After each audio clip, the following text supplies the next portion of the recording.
report. Let's bring Alex Thompson back on, and you've got something to tell us about the vaccine scene.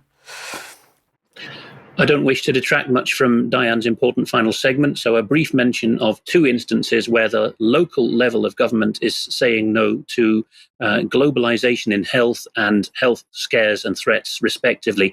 So a blogger in North Carolina, Tara Niebaum, is reporting in her Substack, and the links are well worth following, they're in the show notes, that a majority of the local parties at the congressional districts, the equivalent of parliamentary constituencies in the state of North Carolina, decided to ask their party, which is important, of course, because the Republicans are the natural governing party in a state like North Carolina. They have the majority.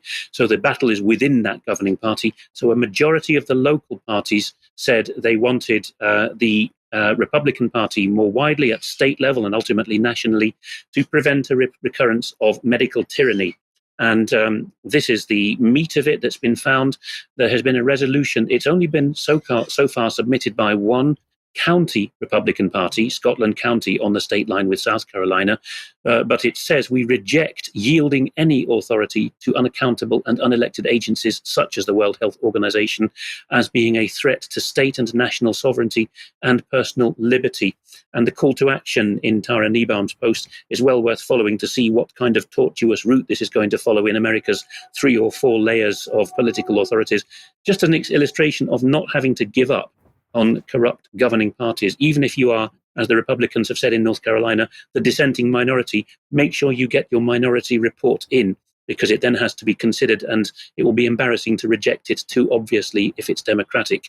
Meanwhile, in Italy, in the northwest of the country, in the region of Liguria around Genoa, 2 of the local authorities there, Lavagna and now Santa Margherita Ligure, have decided at mayoral level to decree that, there's the translation, that 5G is going to be switched off. They have set sensible thresholds to the electromagnetic radiation that people should be exposed to. And there, again, even within an EU context, and with Italy being only a lightly federalized country, usually it's central and the EU authority that matters, even there, the mayors have said that, and they don't have as much power as US states and counties, but they are saying we will not have 5G radiation in our area if we have an say over it. So people have no excuse in Britain or wherever else they're watching from not to put pressure on their local authorities. Okay, thank you very much.